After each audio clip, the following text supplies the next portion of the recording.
monge especializado em decorar as letras maiúsculas, as capitulares, ele era chamado, esse monge, de rubricador. Mas, coisa curiosa, ele era chamado de rubricador, embora nem todas as capitulares fossem vermelhas. Havia capitulares de cores diferentes, embora o nome que se dava ao monge especialista então, na letra maiúscula era o rubricador. Tá legal? Então você tem o miniator, que é o desenhista, tal, é o decorador, etc. Tal. Você tem o copista, que é o antiquário, e tem finalmente o rubricador, que é o especialista em letras maiúsculas, tá? Em capitulares. Nesse mosteiro, eles copiaram esse livro, por isso esse livro é chamado de livro de Lindisfarne. É uma das partes, é um folho do livro de Lindisfarne. Eles trabalhavam, como eu disse, sobre pergaminho e utilizando pena de ganso. E utilizava diversos pigmentos das cores. Não é o caso, efetivamente, desse folho de Lindisfarne, mas eles usavam, dependendo, é claro que são livros que se voltam para a glorificação da divindade e tal. Quer dizer, a igreja não é só o local de reunião, mas é também o local onde se glorifica Deus. Então, por isso, há uma suntuosidade, efetivamente, nessa decoração de livros. Eles usavam também ouro, ou pigmento de ouro, ou então a folha de ouro. A folha de ouro, o pigmento de ouro, a fixação de ouro é chamada de crisografia. O que é crisografia? Quando você utiliza o ouro para decoração.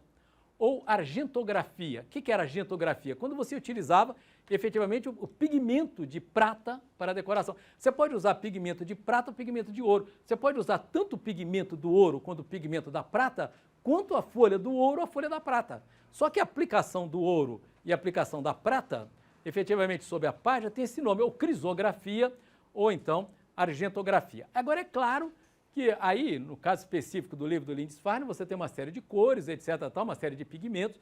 Eu disse para vocês, o pigmento, por exemplo, a cor escura, que não é o caso, eles usavam muito pouco, por isso é chamada de iluminura, são cores esplendentes, tem toda uma concepção da divindade vinculada à luz, tal, né? Por isso que esses livros, eles são ilustrados, são iluminados. E o que ocorre é que a cor escura, você pode usar também, por exemplo, vela calcinada, vela, não tem, ela não fica escura, você pode usar. Ou então, por exemplo, o azul. O azul você usa pigmento mineral, lápis lazuli. Lápis lazuli é um pigmento mineral que vem lá do Afeganistão, é caríssimo, etc., tal, que dá um azul maravilhoso. Então é isso. Então os caras utilizavam os pigmentos, etc., tal, trabalhavam no interior das salas dos escritórios, que eram as salas de cópia e ilustração dos manuscritos. Eu gostaria de falar agora sobre essa ilustração. Eu quero dizer, nós estamos bem no início da ilustração de livros. Essa é uma ilustração do final do século VII, na ilha de Lindisfarne, Holy Island, atualmente.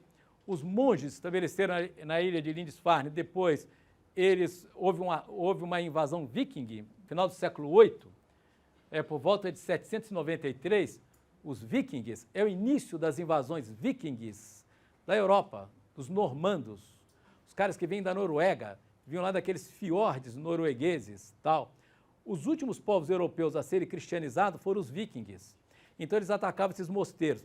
No final do século VIII, os vikings atacaram Lindisfarne e mataram grande parte dos monges, roubaram as relíquias sagradas e escravizaram várias deles. Então é o fim, efetivamente, do mosteiro de Lindisfarne. Então essa aqui é a decoração de Lindisfarne do final do século VII. É uma decoração e um folho do final do século VII. Então, olha, vejam que é uma decoração aparentemente abstrata, é uma maravilha. É uma maravilha, mas efetivamente a observação e a análise desse folho, ele exige um tempo absurdamente longo de observação. Porque, à primeira vista, veja, é uma cruz. Vocês estão vendo? Você tem um entrelaçado de uma cruz. Isso aqui é pergaminho, tá vendo? Uma cruz ali, tal.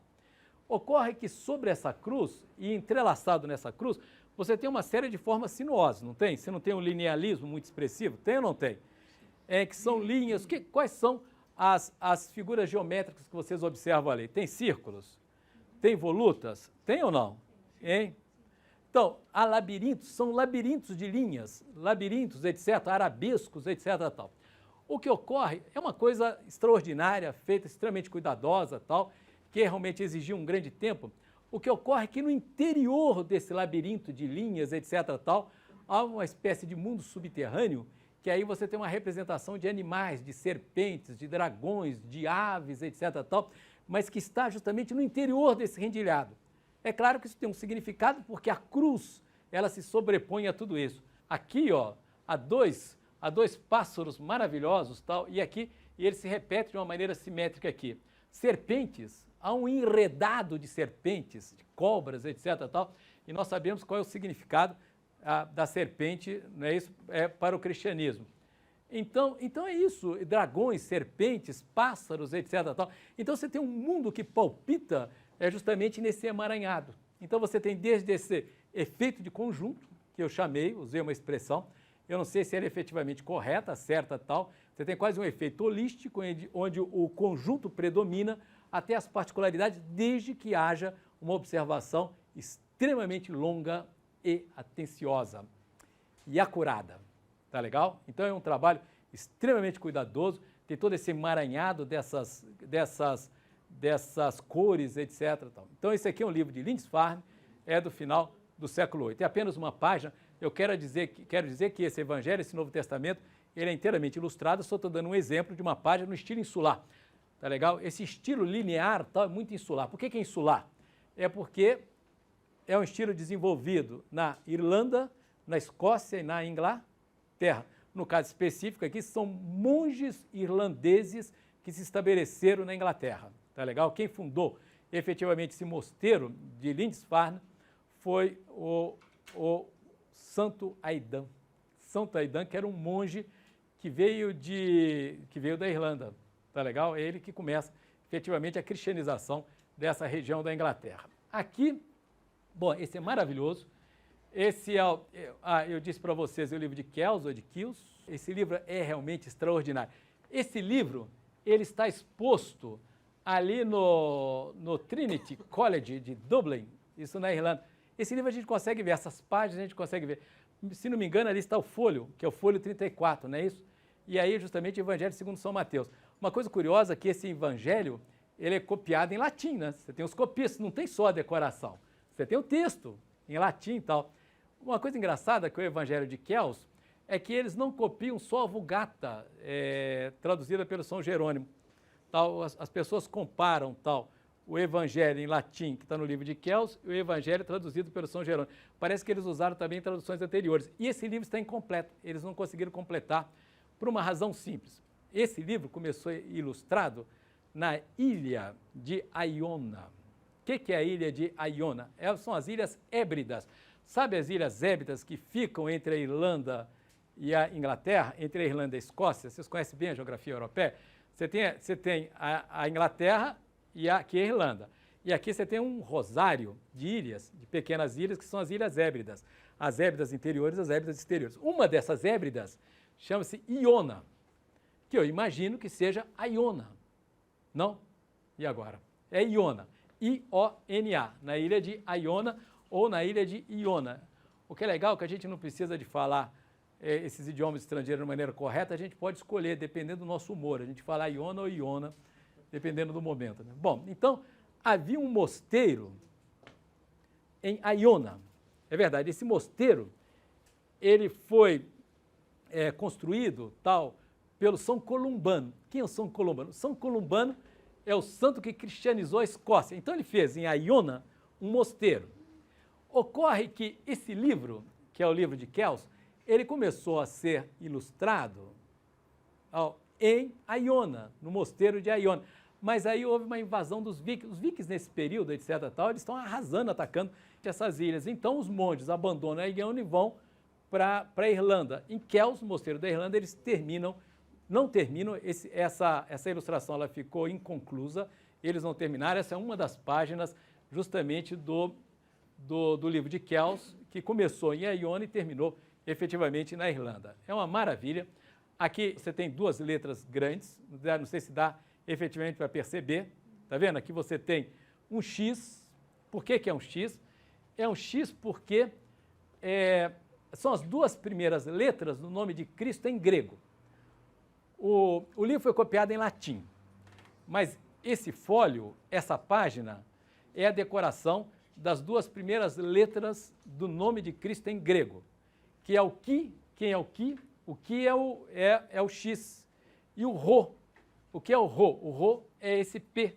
Você percebe aqui, olha, aqui você tem um X, está vendo aqui a perna do X? Está vendo? Isso aqui é um X. E ao mesmo tempo um P. Aqui também você tem um P, está vendo? Então é o Ki-Rho. O que é Ki-Rho? São as duas primeiras letras do nome do Cristo, que é o Ki, que é o X, e o Rho, que é o P. Então, olha, você tem aqui a decoração das duas letras. Isso é uma maravilha, tal. Então você tem o amarelo, tal. Eu quero dizer o seguinte, você usa o amarelo, você pode usar o pigmento mineral do ouro. Claro que você também pode usar o amarelo, tal, o outro tipo de pigmentos, tá? Então, você tem entrelaçado aqui o Ki e o Rho. Por isso esse é chamado monograma da encarnação. Por que monograma da encarnação? Porque está se referindo justamente ao Deus vivo, ao Deus encarnado. E essa, efetivamente, é essa página do livro de Kels. O que ocorre é que no interior desse emaranhado, dessas formas sinuosas tal, há também representação de figuras identificáveis, por exemplo. Mas aí é aquele argumento que eu já usei anteriormente, que eu volto a dizer, você tem um efeito de conjunto e tem uma observação lenta, demorada, tal, e que você começa a perceber os detalhes e as representações que se colocam sob esse rendilhado, tal. Aqui, olha, aqui a representação de 3 anjos. Tem 2 anjos aqui, não dá para ver, não? E um terceiro anjo aqui, tá vendo? Aqui na extremidade é uma representação também do rosto de um anjo, tá vendo? E aqui, justamente, nesse emaranhado de formas, tal, de decoração de letras, há um mundo subterrâneo e palpitante, realmente extraordinário, de insetos, etc., tal, que eles vão reproduzindo e que vai dando ali um frémissement. Frémissement é uma palavra francesa, porque na França, quando eu digo oui, eles perguntam de que país eu sou. Mas é o seguinte, há um frémissement, uma vida subterrânea que se coloca também sob essas formas. É uma maravilha, tal. É um livro também de decoração das iluminuras insulares. Agora ocorre é que enquanto esse tipo de decoração de livros eles transcorria nas ilhas britânicas, na Irlanda, também na Escócia, na Inglaterra, etc., tal, no continente europeu, quando a gente sai justamente dessa decoração insular, isso é no final do século XVIII, e passa para o continente europeu, está ocorrendo uma coisa extremamente curiosa na Europa. É que um chefe dos francos, um rei franco, chamado Carlos Magno, é um comandante franco. Os francos se estabeleceram na Gália e deram origem à França. O Carlos Magno, ele consegue, por meio de uma série de vitórias militares, ele começa a centralizar o poder no continente europeu. Tá legal? Ele efetivamente é derrotado nos Pirineus, ele não consegue derrotar a Espanha. Carlos Magno não era um francês, mas ali era o território francês, e parece que os franceses são, em geral, derrotados na Península Ibérica. A gente não pode esquecer que Napoleão Bonaparte também dançou na Península Ibérica, não é isso? Tem aquela história do Napoleão. Napoleão foi derrotado na Península Ibérica, e aí ele disse, não, eu nunca fui derrotado na Europa. Não, você foi derrotado na Espanha, foi derrotado na Península Ibérica. Ele falou assim, não, a Espanha é a África. Aquela frase famosa do Napoleão Bonaparte, l'Afrique commence aux Pyrénées. Ele foi derrotado e fala assim, a África começa nos Pirineus. Eu sou vitorioso na Europa, fui derrotado na África, onde? Na Espanha. Bom, mas então, o Carlos Magno, ele começa um processo de centralização. Ele é um chefe franco, é um rei franco, ele começa a centralizar o poder na Europa, e o Carlos Magno, esse chefe franco, tal, ele é coroado no Natal do ano de 800 pelo Papa Leão III, em Roma. O chefe franco, o rei franco, Carlos Magno, é coroado o imperador cristão do Ocidente. Quando o Carlos Magno foi coroado imperador cristão do Ocidente, há um movimento. O Carlos Magno, efetivamente, ele era analfabeto, ele era um chefe franco, etc. Tal. Mas quando ele foi coroado pelo Papa, imperador cristão do Ocidente, há uma espécie de esforço, né, de fato ocorre, é um dos traços recorrentes, digamos, na história da cultura e das artes plásticas do cristianismo, há uma espécie de retorno, é uma espécie de renascimento, que nós conhecemos o renascimento do século XV, é isso? Do Quattrocento, do Trecento, do Cinquecento, do renascimento italiano. Mas no período do Carlos Magno houve um renascimento também, porque o Carlos Magno se via como imperador cristão. E qual é o nome do primeiro imperador cristão? Quem foi o primeiro imperador? Quem foi o imperador que concedeu liberdade de culto aos cristãos? Como é que ele se chamava? Hein? Constantino. Então, Carlos Magno, ele se vê como um novo Constantino.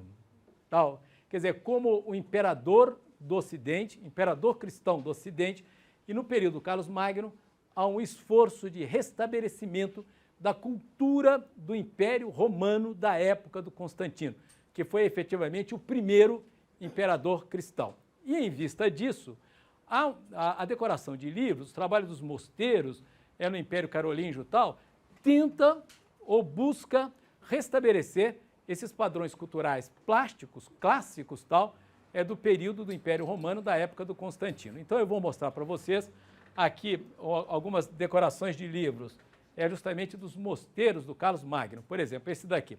Carlos Magno foi coroado no ano de 800, mas de qualquer maneira aqui está em pleno processo de centralização política da Europa.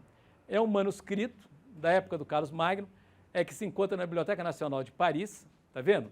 E apresenta Cristo abençoando com um livro na mão. Tá? O que tem? Ele tem alguma coisa da ilustração insular. Você tem um rendilhado aqui que é justamente, olha, que permanece, está vendo aqui essas formas, tal, que tem alguma coisa das iluminuras da Irlanda, da Inglaterra, da Escócia, tal, mas empurrado para cercaduras, as cercaduras ou para as vinhetas. As vinhetas é justamente esse espaço que fica em torno da decoração. A decoração central, você tem Cristo, ali com as palavras escritas em gregos, e Cristo com o livro na mão e Cristo abençoando. O que ocorre é que nas iluminuras do Carlos Magno, você tem um diálogo com a cultura romana clássica em várias dimensões. No caso específico dessa ilustração de livro, onde é o famoso ilustrador, é o escriba Godescalco, aí justamente da corte do Carlos Magno. Ele representa Cristo dentro dos padrões da arte bizantina. O que é a arte bizantina? Primeiro é o seguinte, é a representação de Cristo frontal, está vendo? É a frontalidade. Segundo, a representação de Cristo bidimensional. Por que é bidimensionalidade? Porque você tem uma diluição da matéria e do corpo na arte cristã, tá certo? É uma representação de Cristo de uma maneira solene. E é uma representação de Cristo onde você tem uma intensificação das representações faciais, tá legal? Que é, efetivamente, extremamente bizantina.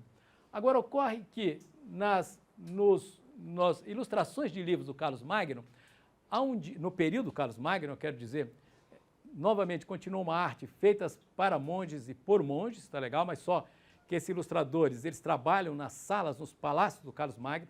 Depois de Carlos Magno, tal, a iluminura volta efetivamente para ser feita no interior dos mosteiros.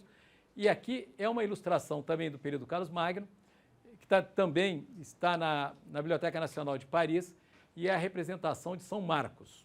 Vejam que você tem toda uma representação de um espaço arquitetônico clássico.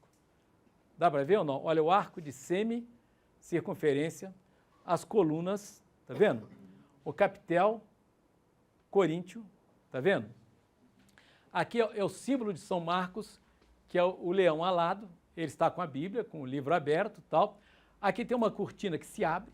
São Marcos, ele escreve sobre um atril, tá vendo? Ele está efetivamente, é uma inspiração, é o Evangelho segundo São Marcos, e é uma cortina aberta, isso tem uma metáfora, isso tem um símbolo, é a ideia da revelação, no momento que justamente a cortina está aberta, mas você tem todo um diálogo com os padrões clássicos, por exemplo, a serenidade do São Marcos, tá vendo? Ele volta para fora, ele recebe efetivamente a inspiração para escrever o livro, tal. Então, é um tipo de iluminura que dialoga, já que o Carlos Magno, ele se vê como imperador romano do Ocidente, ele se vê como Constantino, então ele tem um esforço para voltar às formas de representação plásticas do período romano. Finalmente, aqui também é uma ilustração da corte carolíngia, esse é uma maravilha, é uma beleza, mas vejo que ele já modificou, é um diálogo da ilustração com um período também da história antiga, que é o período helenístico. Está vendo? É a representação de São Mateus. Aqui tem um anjo, São Mateus escreve sobre um atril, aberto por uma paisagem, aqui tem um anjo que tem um pergaminho na mão, vocês estão vendo? O São Mateus está escrevendo inspirado sobre o livro, aqui ele tem um tinteiro, mas é uma maravilha. Mas que é também um diálogo com um determinado momento da história da arte da antiguidade. Mas a particularidade, essa é uma das iluminuras mais conhecidas e mais analisadas, até o Gombrich vai fazer uma série de referências a ela, tal, porque que ela é realmente extraordinária, porque você tem essas pinceladas. É claro, não são pincéis, são penas de... Mas a pena de ganso era extremamente plástica, não é isso? Hein? Você pode colocá-la efetivamente na tinta aí e tocar sobre... Qual é o suporte? É o pergaminho. Você toca sobre o pergaminho. Então, veja essas pinceladas, olha, como efetivamente ele vai pincelando. Você tem quase todo um diálogo, quase como uma espécie de expressionismo. Por exemplo, você tem um aumento da dimensão das mãos do... Essa figura é São Mateus. E você vai pincelando também a representação da natureza, está vendo? De tal maneira que o Gombrich, ao analisar essa iluminura, essa decoração, ela se encontra na biblioteca de Épernay, na França. É uma cidade francesa. Essa iluminura ela foi feita num mosteiro perto de Reims, aquela cidade no norte da França. Chama-se Mosteiro de Auvilliers, norte da França, também está relacionada ali ao período carolíngio. Tal. Ela é um pouco posterior ao governo de Carlos Magno, é do período do filho do Carlos Magno, chama-se Luís o Piedoso. Tá legal? Mas, de qualquer maneira, ela tem a ver com essa atmosfera de tentativa de restauração do poder imperial, do poder romano, ali no período da Idade Média. Gombrich tem uma análise extraordinária dessa iluminura. Ele diz o seguinte, essa iluminura ela é a expressão mais extraordinária, não só da Idade Média, como do período Carlos Magno, pela seguinte razão. O artista egípcio, segundo Gombrich, ele pintava, ele retratava aquilo que ele sabia existir, era a técnica do complemento. Né? Um artista egípcio, ele não pinta, ele não retrata aquilo que ele vê, né? Ele retrata aquilo que ele sabe que está lá, não é isso? Já os romanos eram retratistas. Os romanos, eles representavam aquilo que eles viam. Já o artista medieval, e sobretudo o monge, que trabalhava no interior dos mosteiros tal, ele representa aquilo que ele sente, que é efetivamente a representação dessa figura. Olha a expressão extraordinária, a intensidade da expressão do rosto do São Mateus. Uma espécie de expressionismo avant la lettre. O expressionismo séculos antes do expressionismo propriamente dito, não é isso? Nas deformações, na deformação da mão, na expressão do rosto do São Mateus, nas pinceladas nervosas, tal, nesse tipo de arte gestual sobre realmente uma manifestação artística de dimensões reduzidas, porque isso é efetivamente uma página do livro, tá certo? Então, é claro que a gente percebe que há uma diferença entre o tipo de iluminura insular, o tipo de iluminura que é feita na Inglaterra, na Escócia, na Irlanda, e o tipo de iluminura que é feita no continente. Isso aqui é um exemplo de iluminura, de decoração de livros, etc., tal, feito no continente num período em que é um esboço de centralização política. Quero dizer que essa centralização não se manteve. Logo depois, o Carlos Magno e seu império se esfacela, mas no momento em que, no período que houve a centralização, há um certo projeto de restabelecimento do antigo Império Romano, pelo menos no período Constantino, você volta a um diálogo com os padrões clássicos, um tipo de renascimento. O que nós conhecemos é o grande renascimento, o renascimento do século XV e XVI, mas há vários renascimentos na história do cristianismo. Esse é um deles, é o renascimento do período Carlos Magno. As iluminuras foram a arte por excelência da Inglaterra e mesmo da Europa continental nesse período, que começa efetivamente no século V, uma arte feita nos mosteiros, para monges, por monges, não é uma arte feita para ser vista por todo mundo, muito pelo contrário, tal, mas esse tipo de arte extremamente minucioso, que foi feita para ser vista de perto. Você tem uma página do livro assim, você vê efetivamente muito de perto, né, de uma maneira muito detalhada, né? Ela vai estar presente no Renascimento que vai ocorrer na Europa a partir do século XV, mas não na Itália, no norte, na Flandres e tal. O Renascimento flandrino, Jean Van Eyck, por exemplo, os irmãos Van Eyck e tal, todo aquele renascimento que está em Bruges, Gand, Bruxelas, etc. tal, tem um diálogo muito estreito e próximo com a decoração de livros.